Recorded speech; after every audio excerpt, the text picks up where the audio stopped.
পাহাড় আপডেট। পাহাড় আম্বালা থেকে বেরিয়ে সিমলার পথে উঠে পড়েছি পাহাড়ে। এই দেখতে পাচ্ছ ভিউ, মানে ভিউ কি, আমরা পাহাড়ের পেছনটা মানে অল্পটা উঠেছি এখন। তো এই দোকানটা দাঁড়ালাম একটু চা খাবো বলে। চা খেয়ে একদম টান টান উত্তেজনায় দৌড়াবো সিমলার দিকে। এই হচ্ছে আপডেট। তো ভাই আমরা একটা লোকেশানে এসে দাঁড়িয়েছি।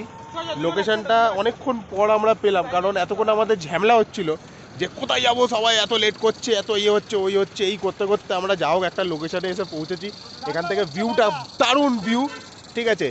দেখতে পাচ্ছ আমার পেছনে সব ফটো মটো তুলতে ব্যস্ত। তো অ্যাকচুয়ালি জায়গাটা হচ্ছে তোমাদেরকে দেখাই এবার, দাঁড়াও। এইখান থেকে এরকম একটা ভিউ আছে।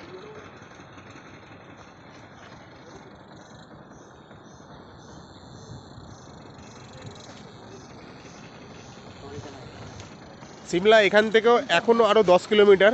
এই জায়গাটার নাম হচ্ছে বাঙ্কা, বাঙ্কা ভিউ পয়েন্ট, সিমলার মধ্যে পড়ছে এটা। তো এখানে আমরা জাস্ট ফটো মটো একটুখানি তোলা হচ্ছে, এরপরে আবার বেরিয়ে পড়বো। দেবাশিসদা এখনও মানালির পথে।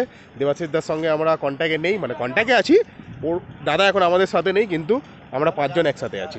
তো এখন চলো ফটো মটো তোলা হচ্ছে।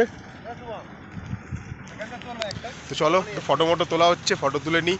এগুলো দরকার তো, একটু সোশ্যাল মিডিয়াতে অ্যাক্টিভ থাকতে হবে তো।